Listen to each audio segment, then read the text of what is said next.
fine. A year. So, I took a little picture of like what happened today in church, and I just want to talk about today's teachings from Pastor George. PG-13. When he quoted John 16:7.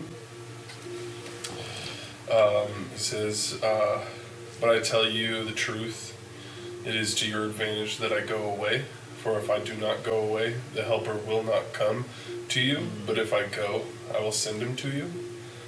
And I feel like that really hit home with me. Just because, like,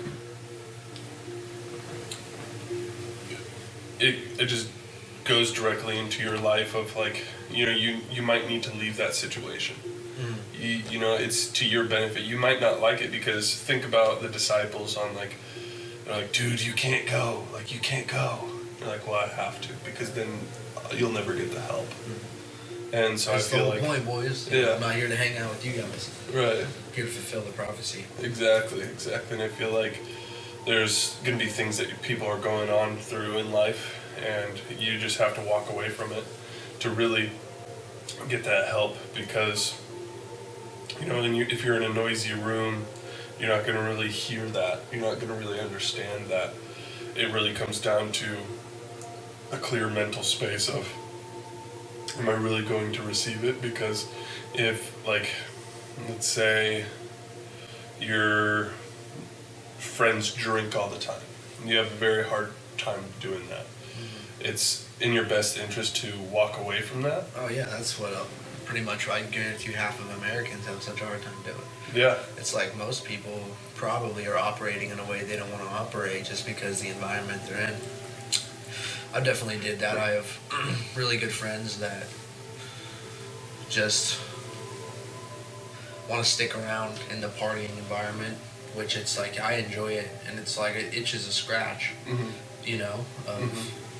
that we all have in a way, but in the end it takes a bigger toll on others, some people than others. Right. But if you are that person who it takes a big toll on, and it's devolving your life, and you really feel the void opening rather than being filled.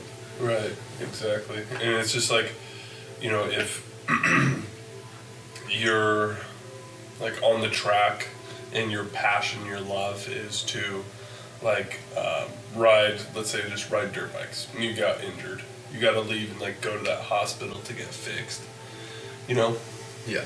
like and then in that hospital, like like God's not there for the healthy people. He's not there for like the people who don't get hurt doing this. He's there like, because it's one thing. I was talking to my friend Josh, and this is the moment I realized that I need to step away. Not you, Josh, the other Josh. Is that like I was talking to him about God, and he's like, I really don't see a problem with I don't see any problems with my life.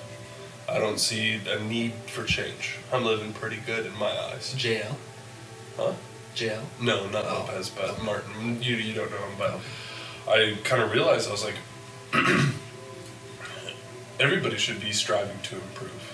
There shouldn't be a stagnant moment in your life. Even if I was, say, Job, or one of the 12 disciples, and I was like lived through it, and I was like, dang, like I was healed.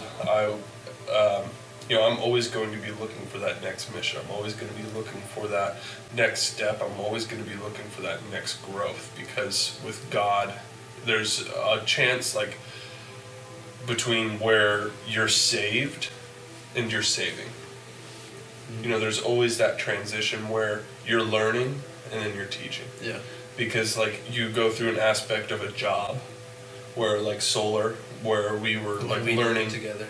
Learning, and then we would just cultivate with each other. And then that's when the most mind-blowing things would happen. We'd pick up the most fire word tracks, we'd pick up the mentality, we'd pick up all these things. Is like, if you feel like God's not really talking to you in your life, I feel like that's the moment where he's like, okay, I taught you enough to really talk about it. And just go conversate, and that's when the new ideas, or not new ideas, but ideas are figured out, I guess. Right. Because like, imagine if I'm sitting there and I just can't get rid of alcoholism, but vaping was very, very easy for me to give up. And you gave up alcohol very, very easy, but vaping is so hard for you to give up.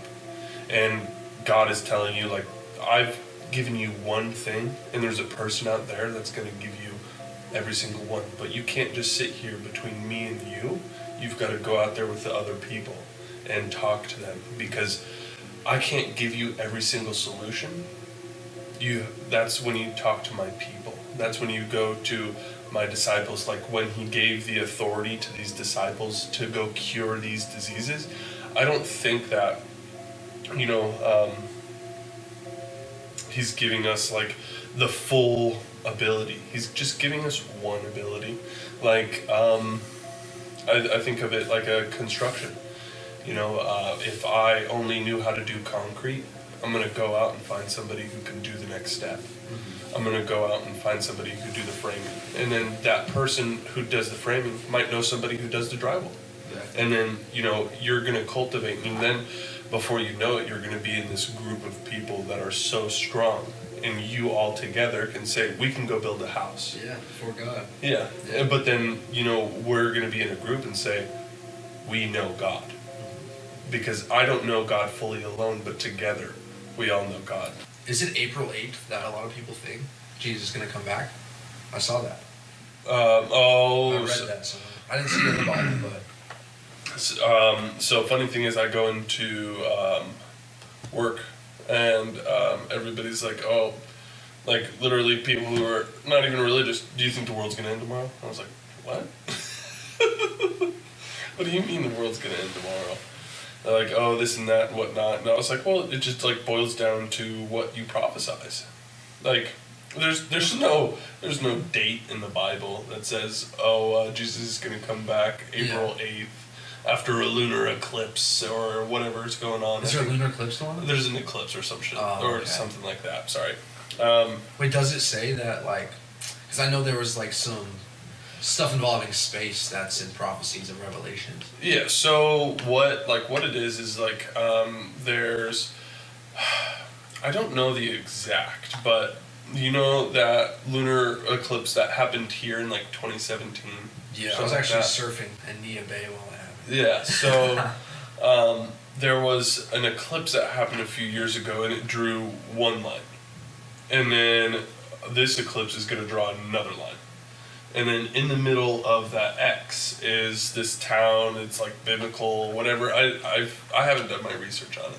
What? But why don't you sound excited about this? This kind of sounds crazy. It is kind of crazy, but I feel like nobody really know, because there was that thing in 2012 where the world's gonna end and this and that and whatnot like that. Was that a biblical thing though? I think that was like it was like a Mayan calendar thing. So. But what it all boils down to is like there's just different prophecies, like in Jerusalem or like Israel, there's this temple that got like torn down, and it says when that temple is rebuilt,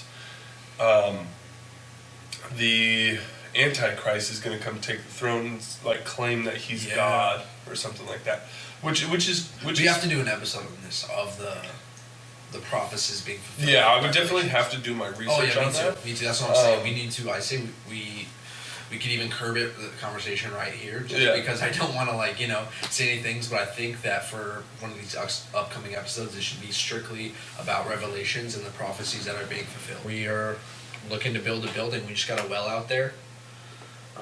Just a well out on the property. It's like the super small town. Mm-hmm. How many people do we average on the day at church?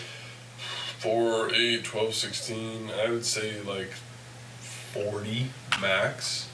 There was a lot of people. There's a lot of people today. Like on big occasions, like during Christmas Island and like Easter or whatnot like that, we'll have a lot more people. But on a day-to-day basis, I'd say it's about like closer to 40.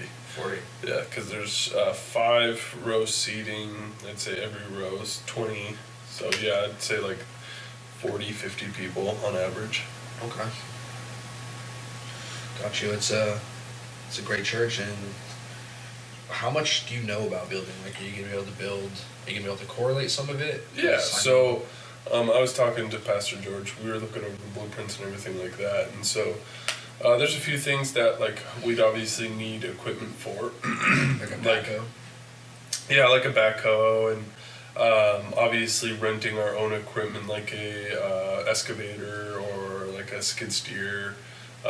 Just small little things that would help the progression of the build go by faster. But as far as everything goes, like I know I can build the retention area for the sewer because I've done that before. Very easy to do. And then running the pipe from the well to the church is going to have to be professionally done. But then all of the plumbing and everything, that's going to have to be professionally done as well. Same with the electrical, just because there's too many codes and everything, too much regulations to be able to do that. But no, you're fine. But with all the basic stuff like the windows and because it'll start with us pouring the foundation, and then we'll stand all the walls, brace all the walls, everything like that. We'll roll trusses. It'll be super easy, super like that part. Easiest part is just pouring that foundation, because we just have to get that foundation poured, and then everything after that, very simplistic. It's very, very easy after that. You just slap a mud seal, frame it up, put the windows, everything. It's pretty much boring stuff. But all I know is we're gonna have to pretty much do it ourselves, whether it's volunteers, everything like that. There's a few things in there that are like too professional for just an amateur to do. How far out are we? Pretty. 5 years? I wouldn't say 5 years. No, just depends on how much like funding we get and over the years, and like if the bank, because the banks don't loan out to like free will, like because, as Pastor George mentions, like nobody could show up one Sunday and we wouldn't have any funding, and so like we can't get approved for anything. Yeah. Yeah, it's crazy. Like these 40 people we're talking about, we are raising enough. They are raising. It's $1.3 million we need for a turnkey. I think he said we could build the building for about $750. Yeah. Like just if we do it. It's like turnkey 1.3 to where we just give them the money, say build us a church, and then we just walk in, turn the key. But yeah, these 40 people that have been going, and all the people who show up on holidays and whatnot, are raising hundreds of thousands of dollars to build a church in this tiny little town. Yeah. Right off the I-5 corridor.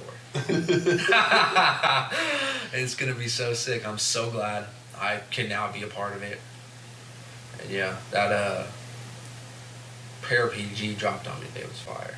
Yeah, what'd you say? Just I don't remember what he said. I was just in the moment feeling it. I couldn't tell you what he said. But basically just he kind of announced it as, if you don't know Christ, come up here right now and to be filled with the Holy Spirit of thing. It's obviously I know Christ, but anytime you have an opportunity like that, I think it should be taken. Yeah, absolutely. That was when Seth came up with me. That was so fire. Yeah, that's good. You said who and Seth? Oh, I said just Seth came up as well. Yeah, he joined me. Did was there a moment within like the last, you've been going about a year to this church? Yeah. Has there been a moment in the last year like that where you were given an opportunity to go up and receive a prayer like that? No, so there's been many times where I've done that, and I think the most impactful one was I was just going through, just recognizing all my sins, and it was a very, very big turn point. I feel like this is where everything switched. just because I feel like there's going to be um, many points in people's faith where uh, they get it going, but then something holds them back, something kicks them back, something just makes them restart. And it's going to be something that takes like a few times. Whether like, drug addiction. Yeah, well, yeah, there's going to be a few times for like people to actually like get it right. Because nobody, if you get it right the first time, there's something else, there's something that went wrong. It shouldn't be that easy. And like a lot of people, they're like, oh, no wonder he went to God. He was saved by this and that, or he overdosed and this and that, or like God came to him and whatnot. But it doesn't have to be that complex for people.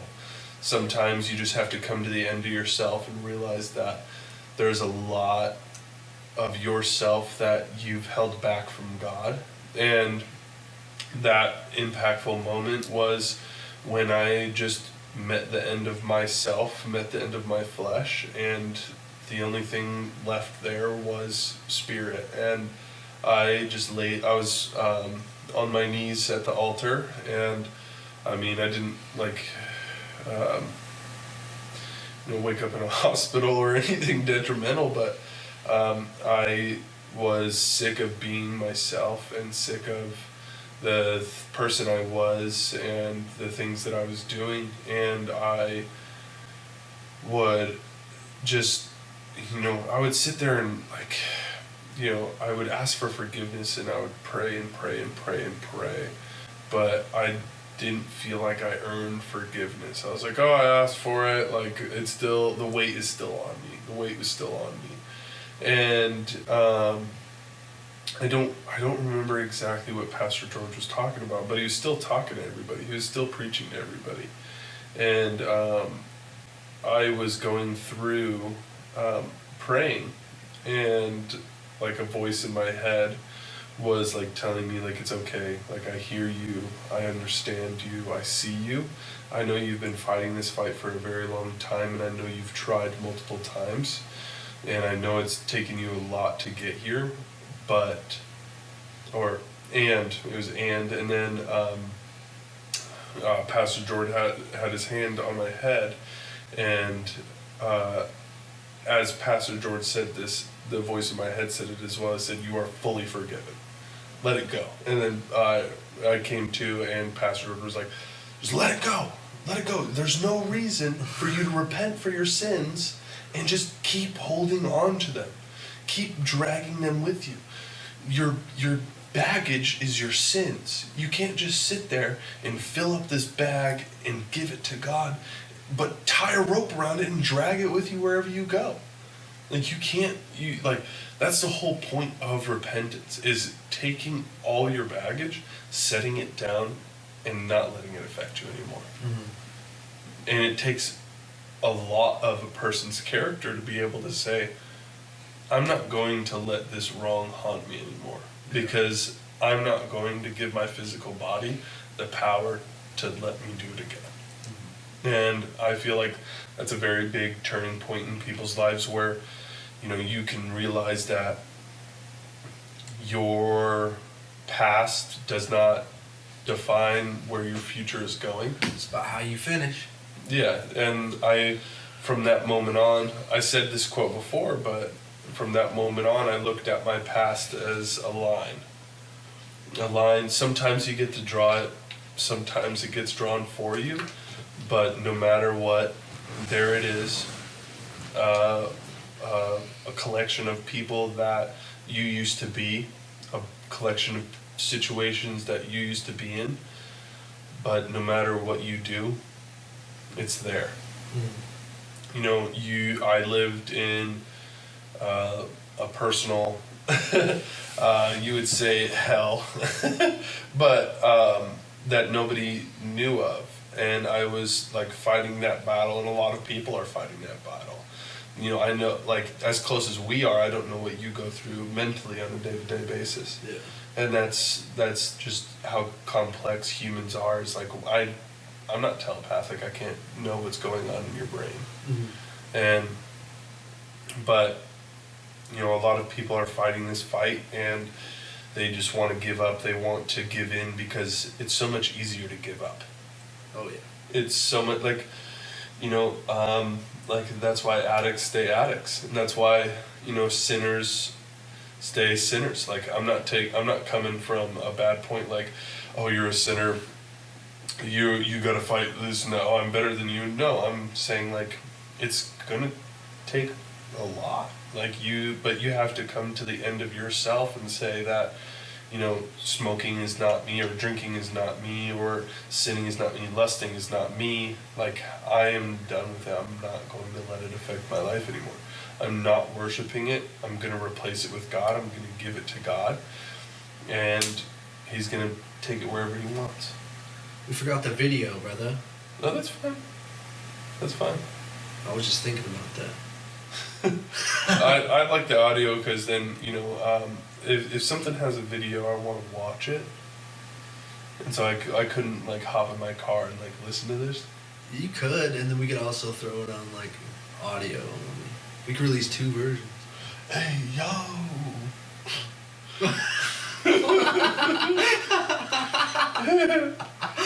Oh my god. Yeah. Have you read Revelations all the way through? No, I haven't. Not yet, have you? No. No? Heck no. It's kind of it's like the story of the end.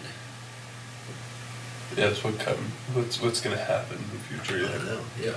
Yeah. It's scary, and I don't know if we talked about it last time, but do we just sit in our graves unconsciously? Yeah, we did talk about that. Okay, but, okay. So what catches my ear is it's scary. And for me, it's exciting. Okay. Sorry, I'm gonna stop you in your tracks here.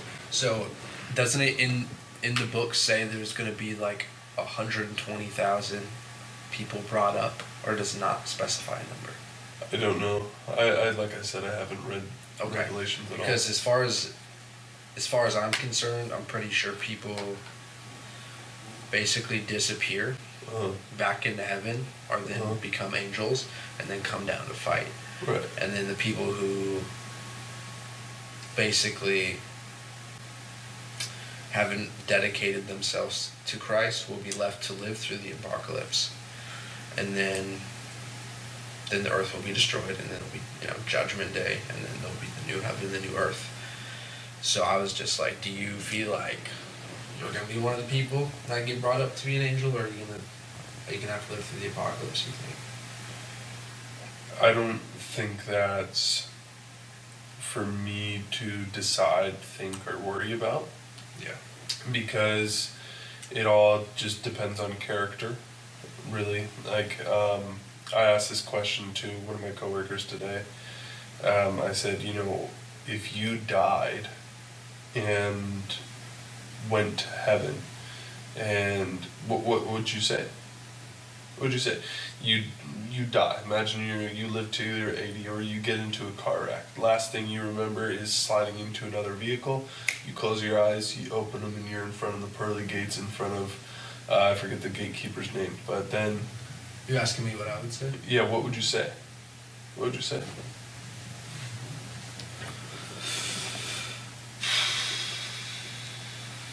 What would I say?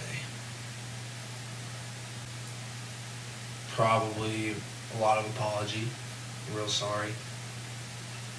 I know you gave me opportunities to do better and I didn't. Yeah. Probably say, please let me into heaven. I don't want to go to hell. Right. So what I just hope I don't pull up making excuses. Right. Just throw an attitude. You know what I mean? Yeah. Because then I'll get myself, you know. Because like, what if you woke up and you were sitting at a table, and God takes this piece of paper, flips it around to you, slides it over to you, and says, Josh, I put you in times and places for you to make decisions to be this person, and this person, and this person, and this person. This whole list is a list of people that I gave you the opportunity to be, but you didn't take any of them. Why do you feel like you went down the path that you went down? What would I say? Yeah. Probably weakness and fear. As I remember David Goggins on JRE. Yeah. He said, I heard him say that. And so that's a big motivating factor for sure. Mm-hmm. But it's definitely something you should think about before making most decisions. But myself, like most people, don't. At least I've definitely found myself operating a lot of my life, not really as much in the last few years, but before that, just trying to run to comfort instead of run away from it. Right. Because I heard someone say that comfort is a slow killing poison. Uh-huh. So, kind of like alcohol. You feel warm, you feel good, but then it's just pulling you away from all your potential because you really find out who you are and you find growth in uncomfortable situations. Oh yeah, for sure. I feel like comfort isn't like a bad thing. I don't think it's a bad thing at all. There should always be places where you can rest and find comfort, but a constant comfort, I feel like. Because it's like, it's like this. You could get up and go to the gym, or you can sit in your bed where you're comfortable. Yeah, but like... Or you work a 9 to 5 that you're not making enough money and you don't like it, but it's comfortable. You go there every day, you know how to do the job.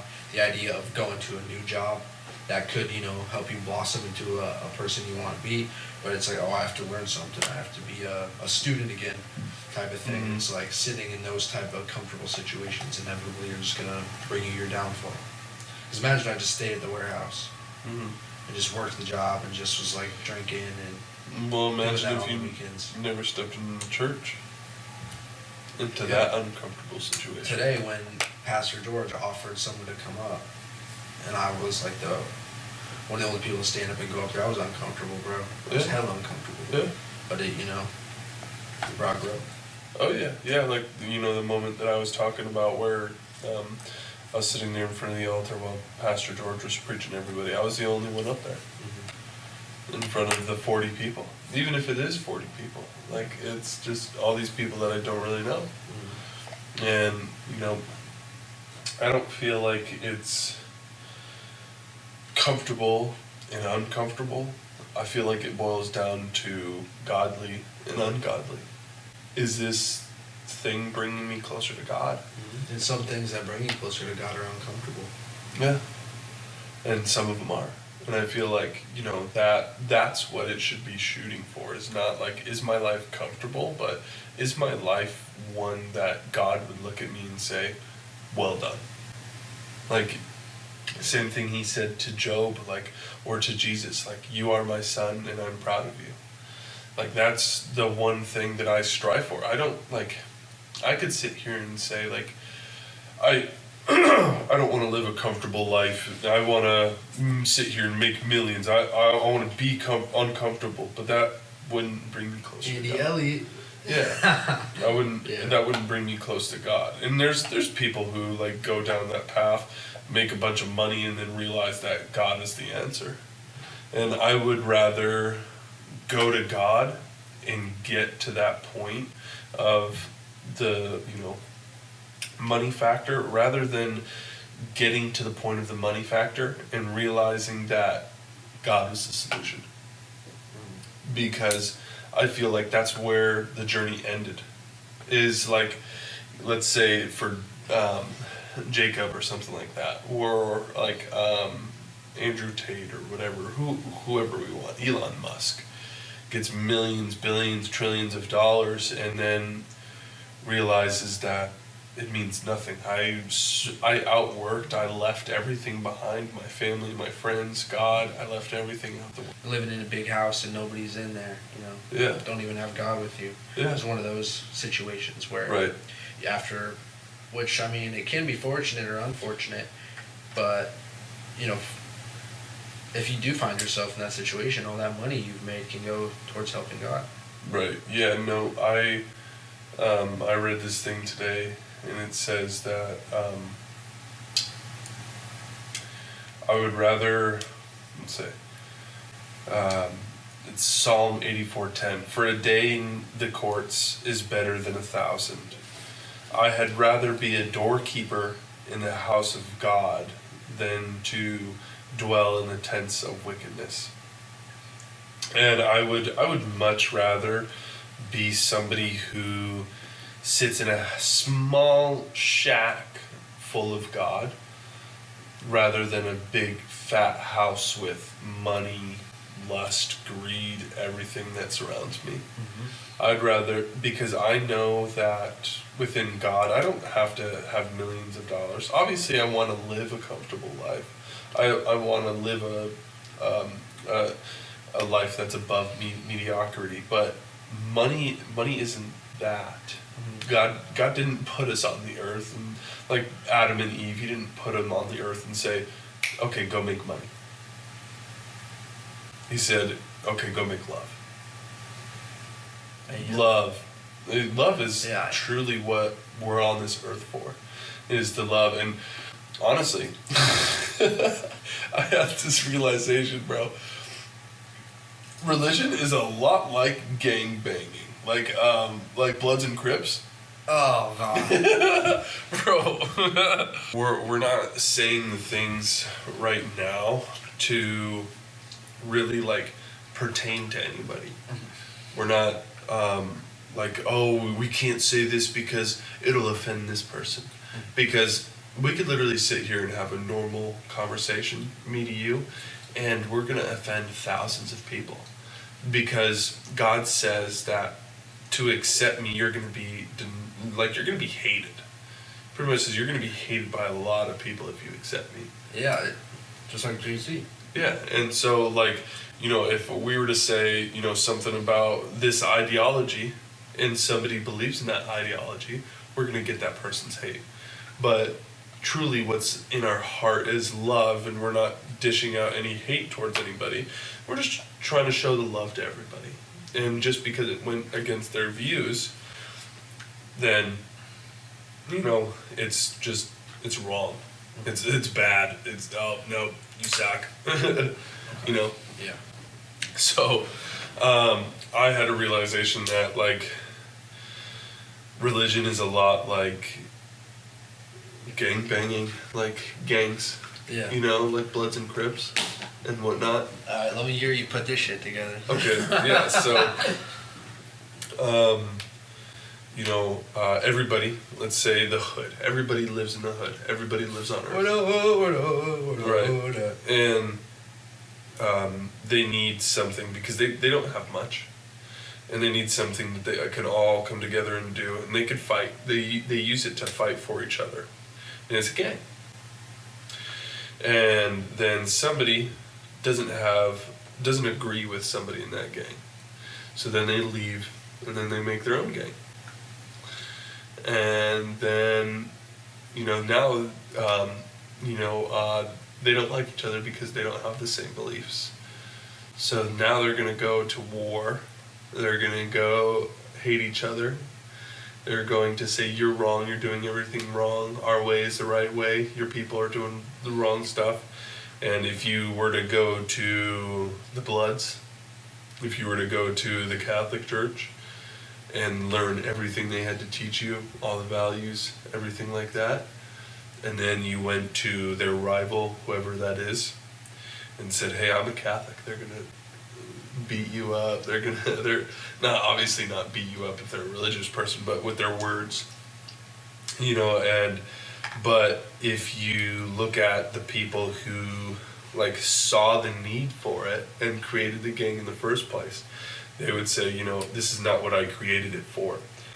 I created it for somewhere we could all come together and show the love for each other that we had and support each other and be there for each other, because that's all a gang is. Yeah, that's how it started. Yeah. Like because it was like a community policing. Yeah. Just kind of keeping crime away, and then it slowly devolved into the main criminals. Right, exactly. And so like, yeah, and the same thing with like religion is like to keep all the bad things away.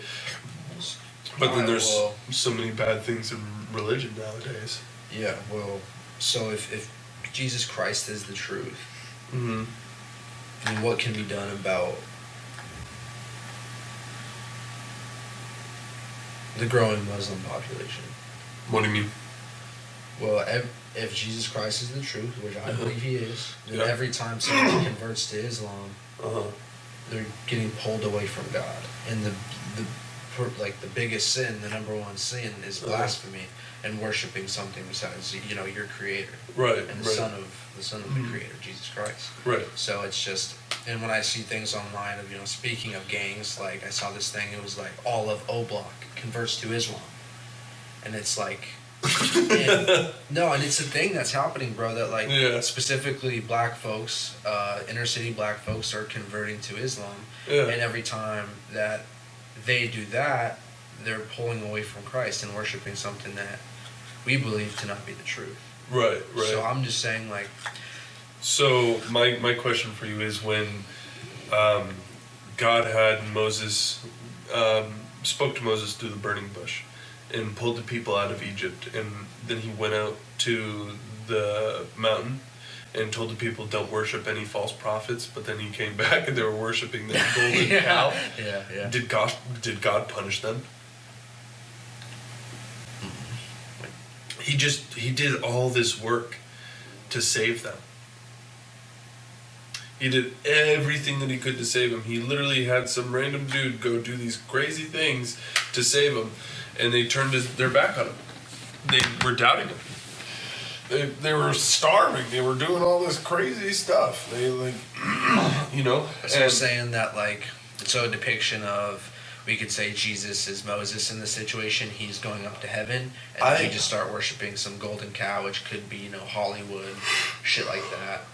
Stuff like that. I feel like with the gangs and everything like that, it's not you're wrong, I'm gonna punish you because you guys split into Blood and Crips. I'm going to punish you because you started killing each other and telling each other they're wrong. So I truly believe that if God came back, and he's only gonna be like, okay, you changed your morals for the good, you were worshiping God, you were doing all these things, I'm not going to punish you because you tried to live a good life. But an Islamic person that went out had a wrath for Christians, you're wrong, you need to transfer over to Islam, those are the people he's going to punish.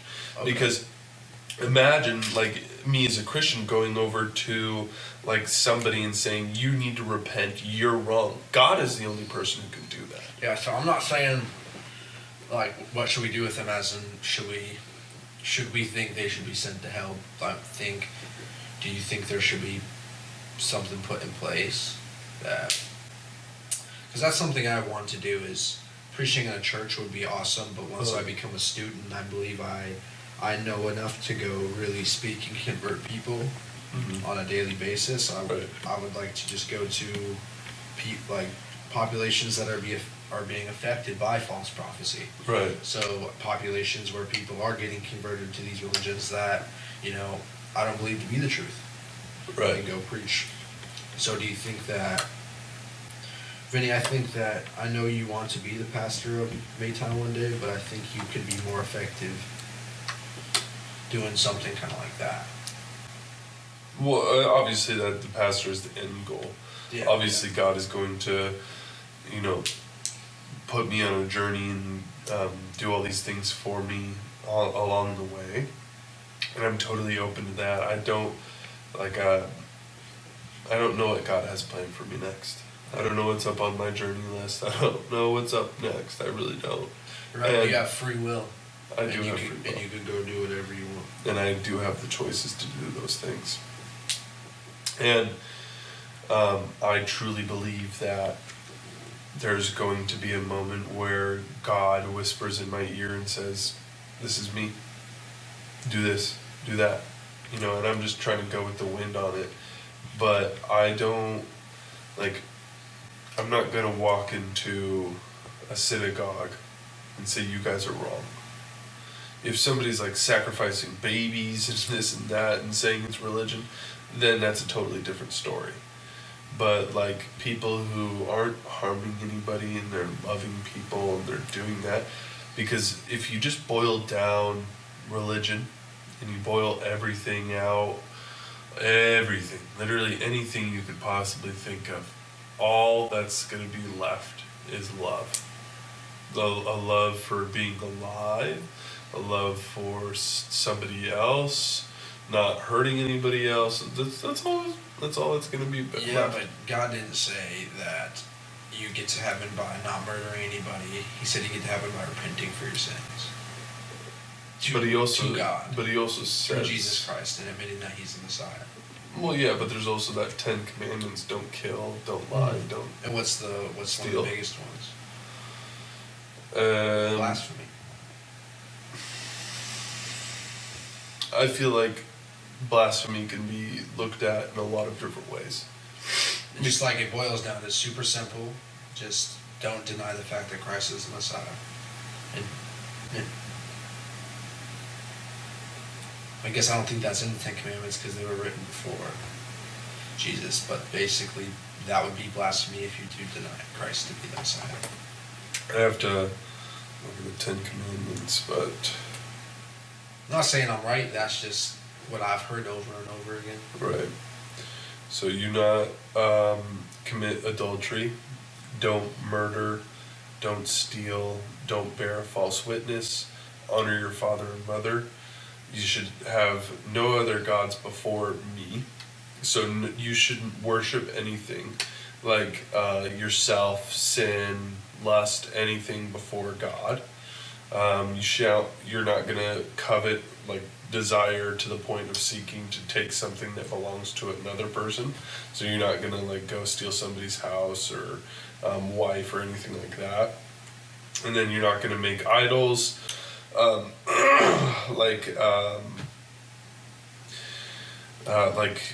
Oh, this guy's my idol. Like Jesus should be your idol. Or what year was it written?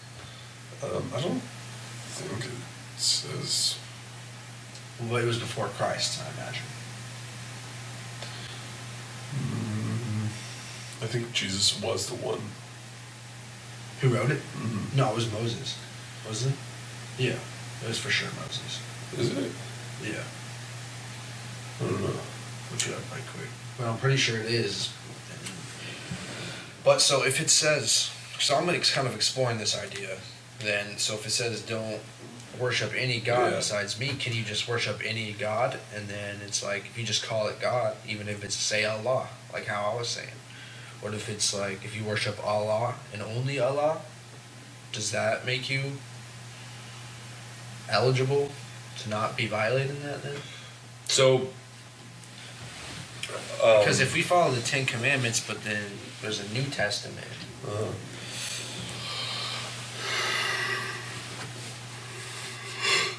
Big yawn. Did it say when the 10 Commandments were written? About 3,500 years ago. There's no exact date for it. Okay, so before Christ then. Right. And I feel like that's the thing. It's like God came down and like that's why He spoke in the parables and everything like that. It's just so that God could see the kingdom and like see the values and see the morals. Because I feel like if you like, it doesn't. It's honestly like a very, very hard subject because I don't want to say like, oh, if you're Muslim, you're wrong, because obviously it's for people, and I don't want to get stuck in a way of like, you're wrong because your ideology doesn't follow the Bible. You know, as long as you're following love and you're following, you know, Christ and, you know, listening to these parables and this and that and whatnot. Yeah. Like, I don't mean it in a way of like slam dunking on people. It's like I care about you. I want nothing more than for you to go to heaven. Right. So it's like that's kind of what it's about. It's not about slam dunking on anybody. It's not about telling anybody that they're wrong, what they're doing is bad, that I'm superior. It's just like if I believe that this is the truth, the full truth, nothing but the truth, and by you following it, you will also live eternal life, then I don't care if I tell somebody they're wrong. Be like, yeah, listen, the way you're living is wrong, but that's okay because Jesus forgives you for everything you've done.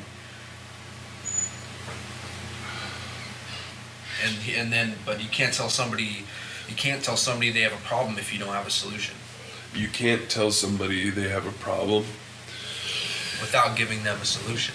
So if you do say, listen, I understand why you've been living this way, but there is a better way, and that is through Christ. And you can read the Gospels and kind of just see how Jesus lived. And how I came to Christ was looking at it from a historical perspective. So even doing that. But let's say like what's something that you think like, oh, somebody shouldn't live this way? There's a billion. Just want one. Just one. Simple. Something that you can overcome. Putting themselves before absolutely anybody. Okay. So it's not something I've done. I'm just saying. No. So if I'm putting myself before everybody, how are you going to come to me and tell me that it's wrong? Like, just you. I'm a good friend of yours, and I'm just very selfish, very self-centered, and think of myself before everybody. What would you do? What would you say to me? What would you do first?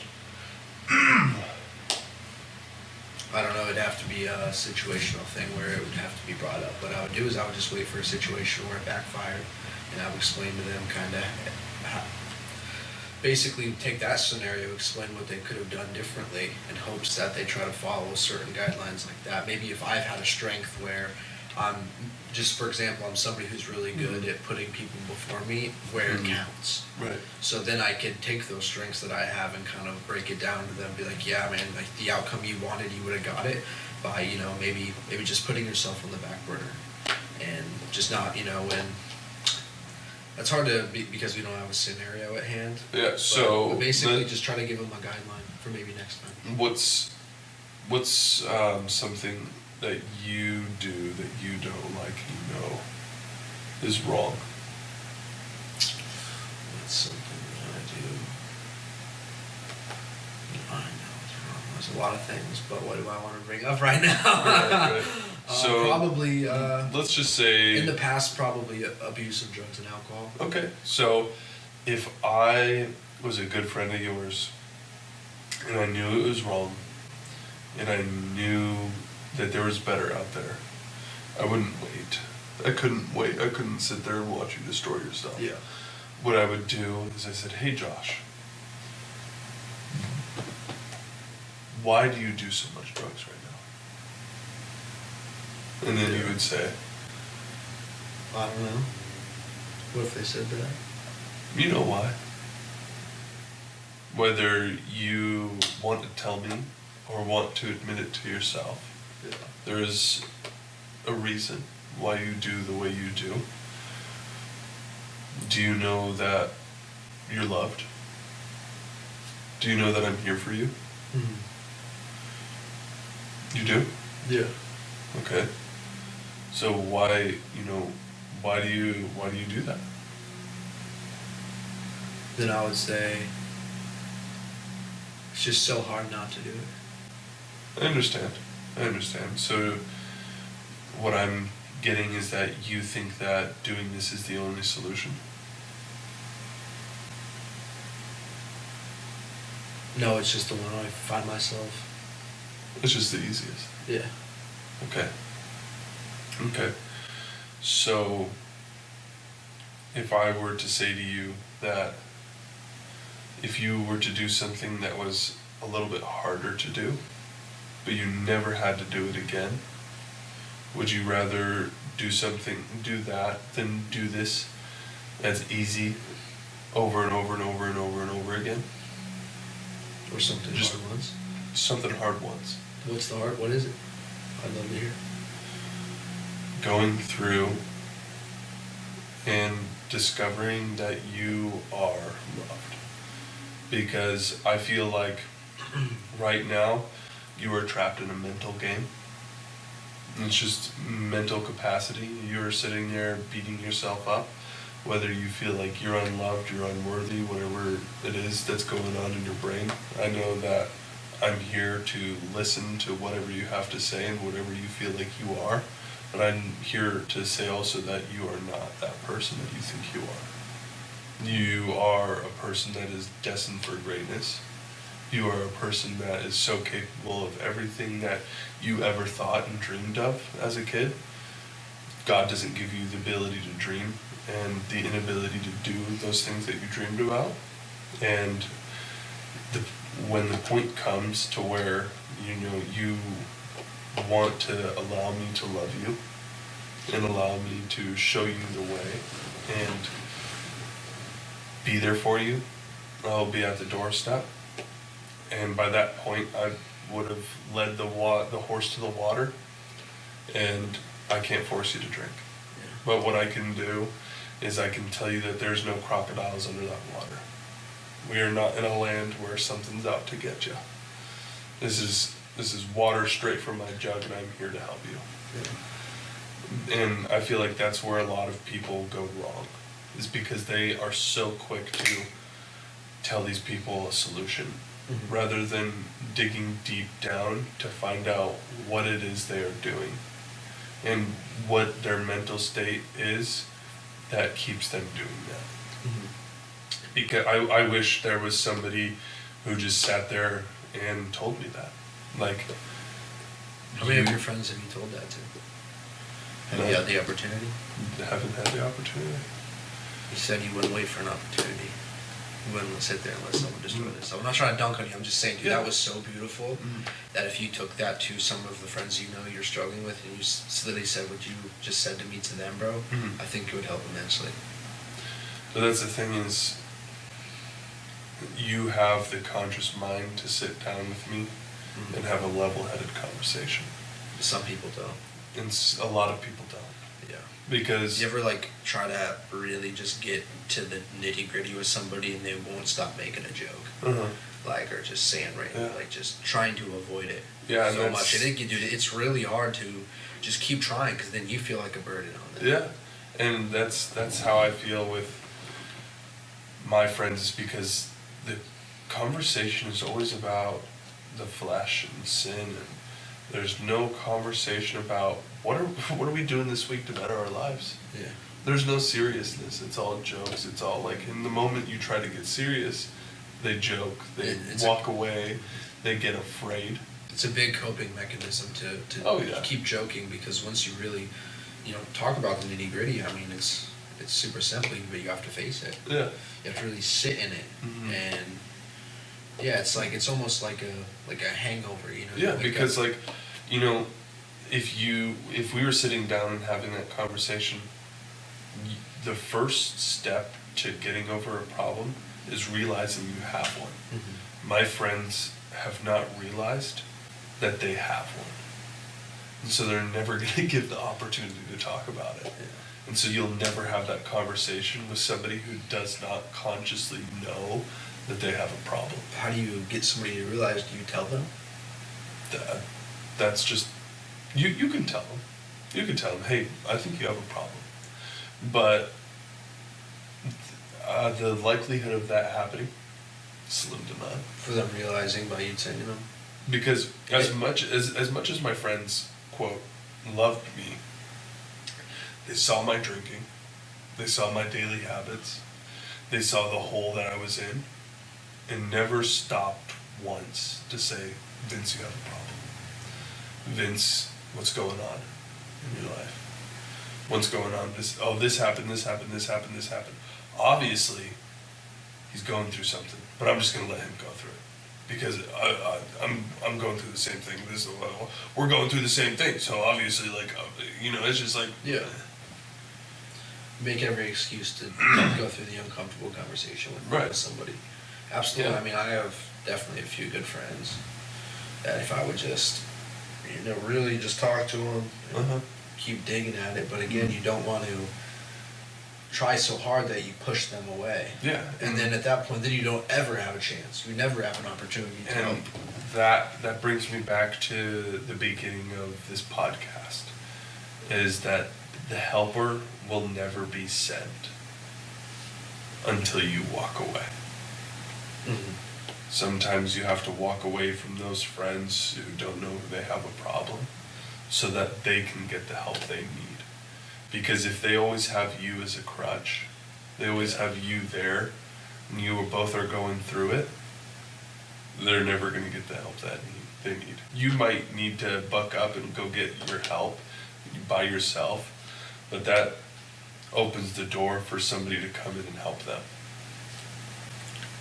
Yeah. Absolutely. You speak from experience. Yeah. What is it? Why is it more reasonable to believe in God than to not believe in God? What's the reason? Obviously, where's the evidence? Where does your... Because I feel like that's a very big question for a lot of people is like, why should I believe in God? Yeah, well, kind of something that I like to think about sometimes is the same people who believe in the justice system don't believe in Christ, but in the justice system, to create evidence, you have to have 3 witnesses. Mm-hmm. Like if 3 witnesses say the same thing to a jury, almost all the time they're guilty or they're found innocent. Right. And there was more than 3 eyewitnesses. There was 12.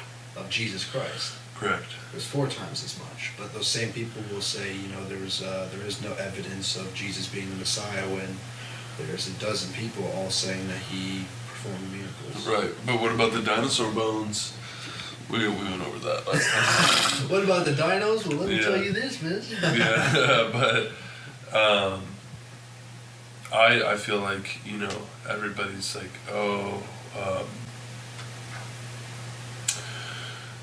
why should I believe in God? Like, where's the proof? And I truly believe, like, it boils down to man and discovery. And, obviously, like, if, let's say, if we got a telescope, right, magnifying glass, something that can see the atom, right, see the electrons and whatnot like that, and we just saw that it consisted of nothing, we'd have no other obligation other than to believe in God. And Jesus said that believing in God has to be a choice. It has to be free will. And there's things set in place to that made it a free will. Mm-hmm. That evidence, the scientific facts that bring it down to, this is how it goes. To be able to defy that and say, no, God created this, is exactly what God wants. Mm-hmm. Is exactly what he wants out of everybody, because to say that this house was created. No, it was actually discovered. We discovered this house scientifically. We discovered this house, and it was there for all existence. Yeah, it was just an accident because science just literally believe we're just an accident. Right. So imagine you're in the middle of the woods and you see this log cabin, and the scientist goes, "We discovered it." But you and I know that somebody built that. Mm-hmm. And I truly believe that, we discovered the moon, we discovered the stars, we discovered Jupiter. No, we didn't. We just found it. We're just observing. We just found God's creation. Yeah. Yeah, no, I think the big thing that people miss is just how complex the design everything is. Oh, dude. Everything, bro. It's and they even will hit us with that stat. It's like, you ever seen those videos? It's like, the odds of you being alive today are 1 out of this many trillion. It's like, well, yeah. But I'm alive. Yeah, because it was a crazy complex design by the best creator, the only creator. Yeah. It's honestly crazy. Crazy how, if you look at the chances, where we came from, man. We came from a little cell, a little sperm cell, smaller than what the naked eye can see, microscopic, and grew into the people that we are today. Yeah, I mean, God explains it real nice and simple for us to all understand, but then scientists thinking they're all smart. Like, yeah, well, actually, no. Well, God just gave them the ability to. Yeah. Or might not have been God. It could have been the other as well. That gave them the ability. Like, oh, okay. The unholy one. Yeah, yeah. Or like, I don't feel like cell phones were a God-given creation. True, but how many people do you think are believers and they get their faith from something they may have found on their cell phone? Yeah, true that. But same thing with a sword, a gun, everything. The same gun that saves you from your demise can also bring you to it. The same religion that could save somebody could bring somebody else down. It just all depends on your mentality and the way you look at it and what you face and there are so many factors that boil into everything and anything. It's absolutely insane if you. I think that's another reason to believe in God is how complicated everything is. I don't think you should just like, well, must have been God. My brain can't fathom it anymore. Like, oh, it must have been God. Like, no, it's super cool to like look at like the space, space technology, marine biology, and all this stuff. There's so many. Like, I want to learn about the world. I want to know these crazy, stupid facts of. There's so many things that go on in this world that like are so dumbfounding. Like, imagine, like. That's like a lunar eclipse or an eclipse, like a tribe that is unknown. They're like, oh man, what's going on? We just made God angry. And then, we're like, oh, it's just a lunar eclipse.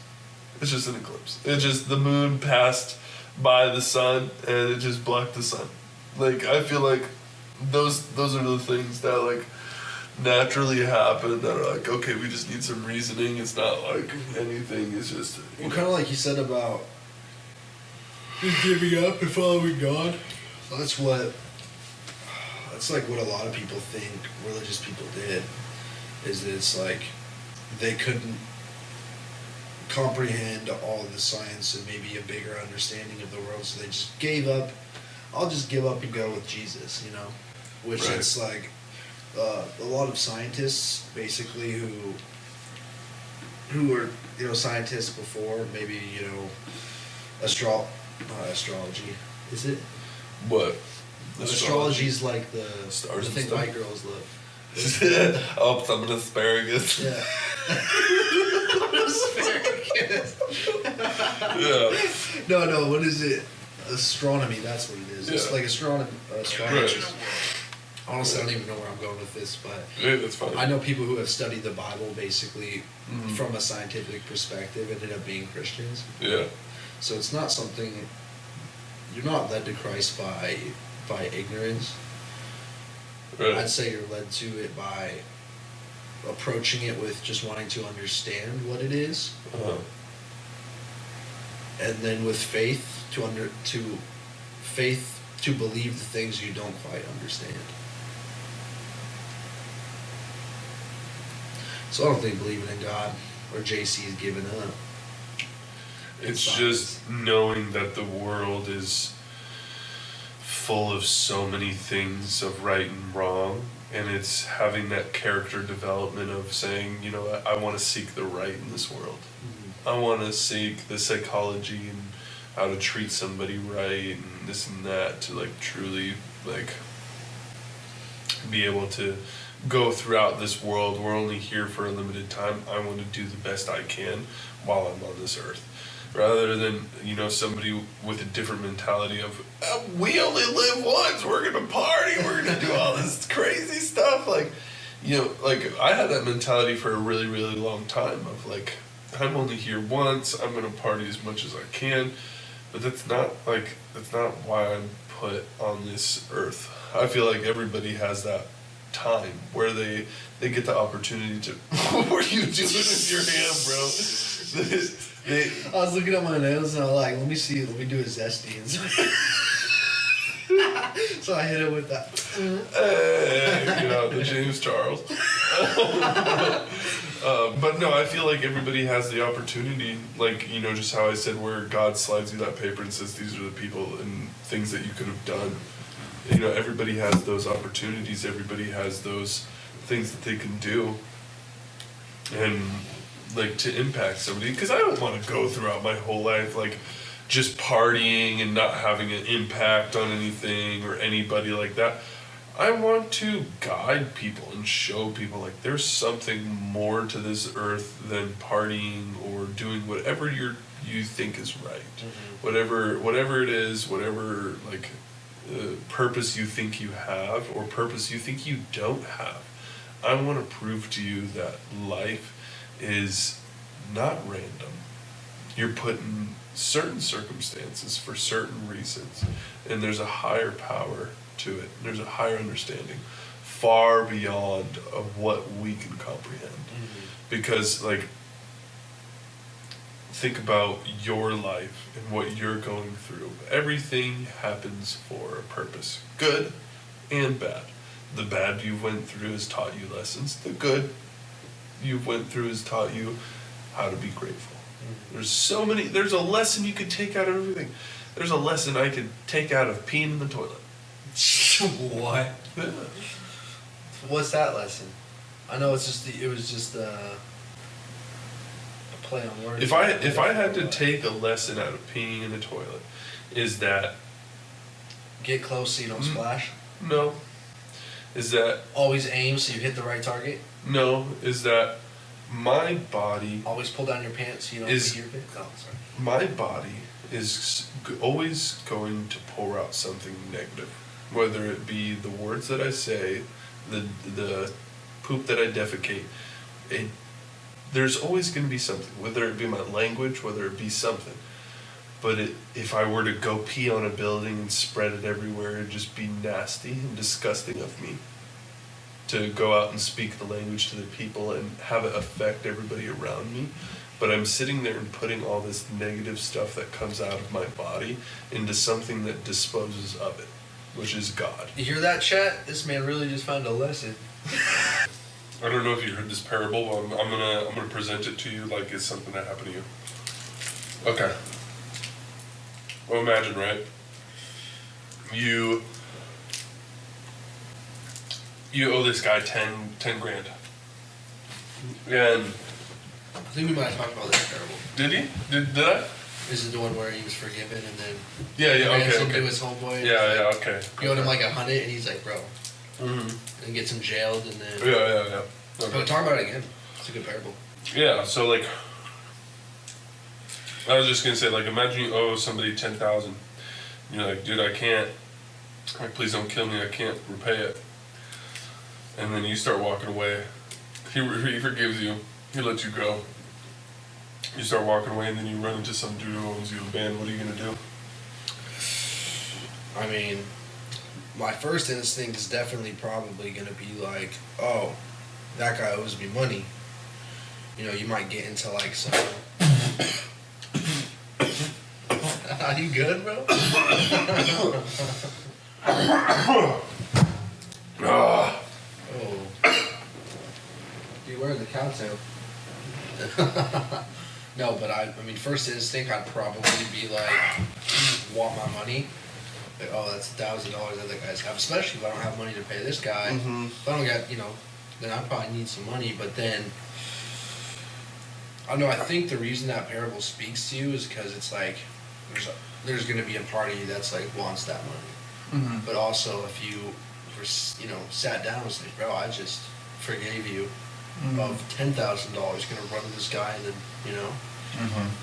start bargaining at him for money. It's like you'd probably feel a lot of shame from it. Right. I usually like because it's not even always about money. It's about feelings too.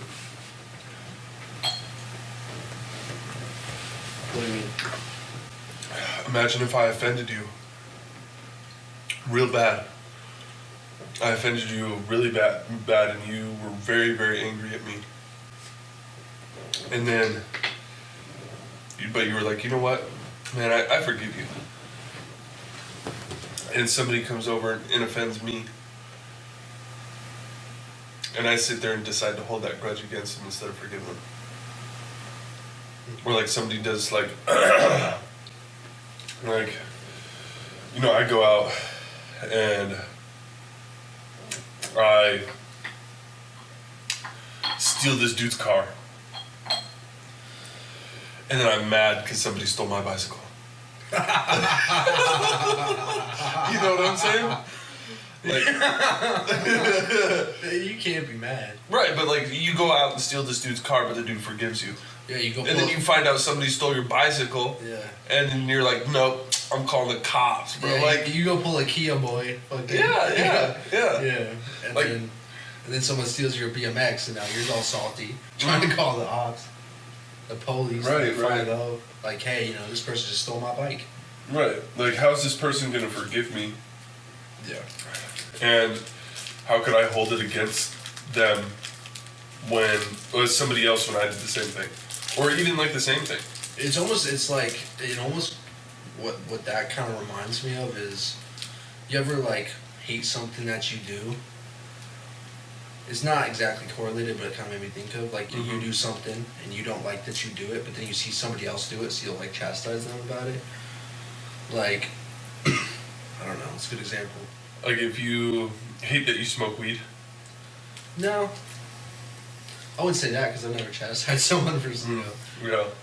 I wouldn't chastise someone for that particular. But Right. I'm trying to kind of think because I find myself being like, my dad and I are similar obviously similar people because he's my dad.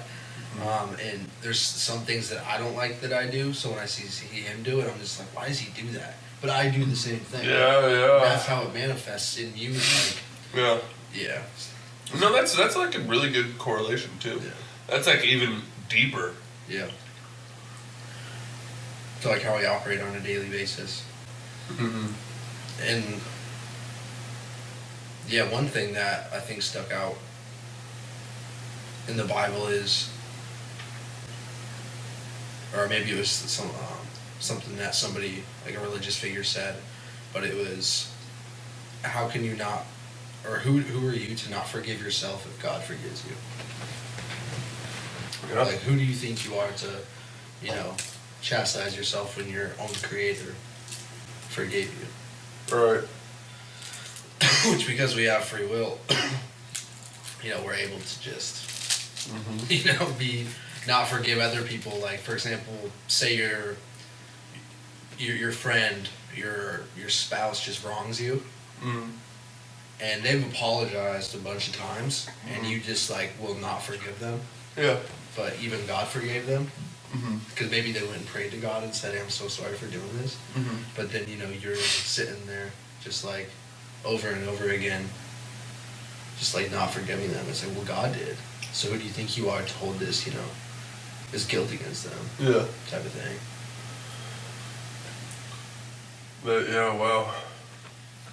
And it's like, we all do it, bro. I do it all the time, you know. It's like, like my dad has done something fucking terrible or something, which, I mean, he hasn't done something terrible, but something, you know, your family member or, you know, your spouse does something that hurts you, and you just like hold it against them. Just like every time it could come up, you bring it up. But like somebody does something to you, and you just sit there and dwell on it, and you can't find it in your mind to forgive them. But Jesus found it in his mind. God found it in his mind to forgive them. And it's like, who am I to think I'm higher than God? Because God can forgive them, so why can't I? Yeah. Man, that hit me. Oh, dude, that's crazy.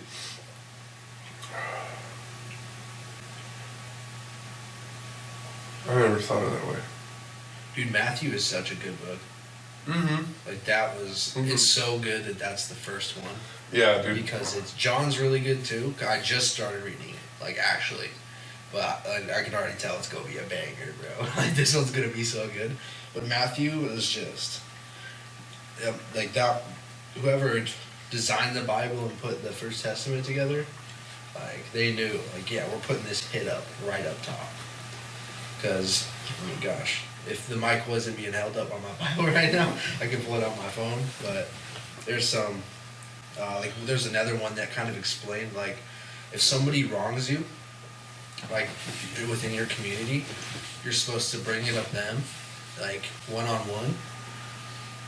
And if they still don't admit that they did something wrong to you, like this is the steps of resolving something. It's in Matthew, I'm pretty sure. Yeah. And if they don't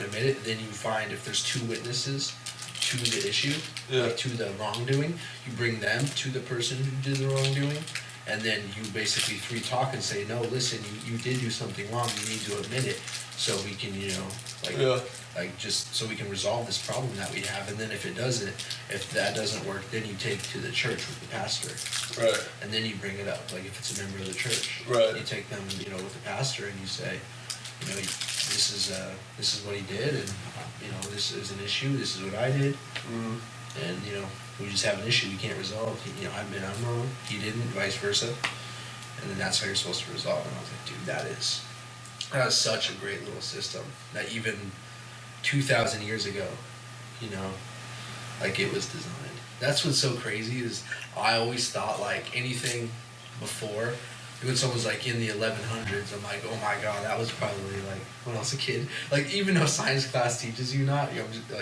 teaches you different. You're just like, damn, that was like hella old. But then you read shit from like Roman Empire, like Marcus Aurelius, or obviously the Bible, and the teachings are like, it's too similar to it how it is now, and we just don't talk about it enough, like how similar it is. Bro, imagine like our language being like hieroglyphs. Like Japanese. What? I'm just kidding, dude, but I was just saying like those languages look crazy. Like in Egypt. Yeah, the little hieroglyphs they have there, dude. All the artifacts they find. And even I want to know what really happened with that. Dude, people think it's aliens. The Anunnaki. Who's that? The Anunnaki? Yeah. I don't have enough. Holy shit. We should. This is a good section, bro. We shouldn't. We're so deep into the podcast. But the Anunnaki, bro, it was the Sumerian tablets, I think.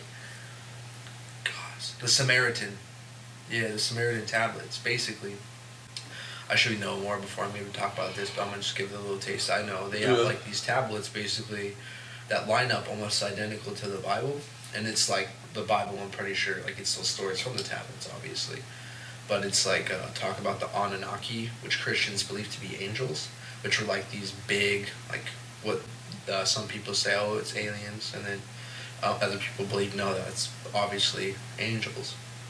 But yeah, it's like these old tablets, like you've heard of like the Assyrians, stuff like that. I'm pretty sure you would see like some of that in like the early Bible. And the early Bible's crazy. They just came up with something on Netflix. It's like the Testaments of Moses. And bro, it looks good. Just like all like the Egyptians and shit like that. And then, was it Moses? Yeah, it was. They put him down the river when he was a baby. His mom, like, I learned it when I was super kid because I used to go to this Christian. You were a super kid? When I was like super young. When I was a kid. When I was super When I was a super. When I was a super kid. When I was super young. Yeah, I would like, I went to the Christian daycare, so I saw it, but like, they would put like movies on about, Bible history. Yeah. But it was one where they put, basically when Moses was a baby, his mother, because there was like a law to go kill all Israelites or Jewish, all like a population of people, all the people under 2, all the kids under 2. So she had her baby and put it down the creek. This is a rough version. I shouldn't even be speaking on it, but he went down the creek, and then he was discovered. He became like a powerful figure and came back to Egypt, I think. I think it might have been all Egyptians under 2. I'm not entirely sure. You don't know anything about Moses? Other than the burning bush. Okay. You heard that one?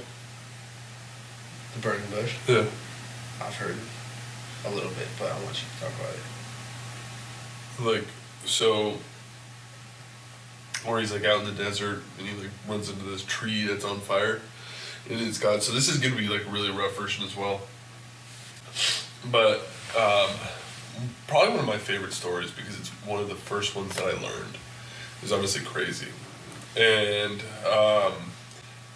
he's like talking to this burning bush, and the burning bush, I forget what it does first, but it's God in the burning bush, and it tells Moses to go like to the Egypt and free the Israelites, like free my people from Egypt. Mm-hmm. He's like, well, how do I do that? And then he's like, okay, well, you're gonna go to the Pharaoh and you're gonna say that these 3 things are gonna happen. And like he goes to the Pharaoh and he tells him like, oh, I had a conversation with God. If you don't let my people go, these things are gonna happen. And he's like, oh, no, I don't believe you, man. They're not gonna happen. You're like, your God's fake, whatnot. And then like, so he like turns his staff into like a snake, and then he tells him like frogs will come, and then like locusts will come, and then like the river will turn into blood. And so like the locusts came, he just still didn't believe it. The frogs came, still didn't believe it. And the river turned to like blood or something like that. Then he's like, okay, fine, I'll let him go. And then he lets him go. He might let him go like twice. I think he lets him go, and then he's like, no, never mind. And then like the river turns to blood or something like that. But then they leave.